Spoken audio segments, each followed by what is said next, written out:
This is the Stitched Classic Pooh die set from Spellbinders. There are 13 different dies in this set to create 3 different 3D items. You can create the Winnie the Pooh, you can create the honey pot or the bee. I used it recently to create a card with a ton of texture to it. I used the felt from the Classic Pooh felt collection to die cut the pieces for the Winnie the Pooh, and I used a blanket stitch around the outside edge.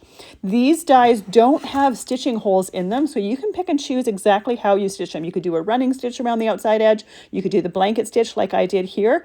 I chose to do black for the back of mine because I was putting it onto a card and it was going to cover the holes for the eye and the inside of the ear. But there is a die set to cover those holes if you wanted to make a 3D item. Then you would fill it with a little bit of stuffing. I used some cardstock to do the honey pot and a combination of felt and vellum for the bee. I thought the wings of the bee would also make some cute butterflies, so I cut some blue cardstock and did some interference inks on them just to add a little bit of shimmer to them.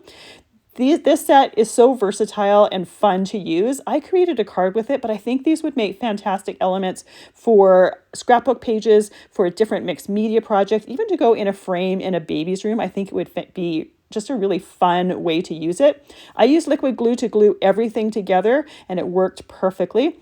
This card ended up having a ton of texture. I did an A2 card, but you could easily do a 5x7 card if you wanted to spread the items out just a little bit.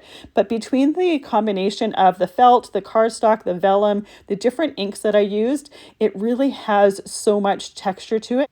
I even added glossy accents over the honey die cut, so it really looks like liquid honey dripping out of that pot. This is such a fun die set to create with. I can't wait to use it again.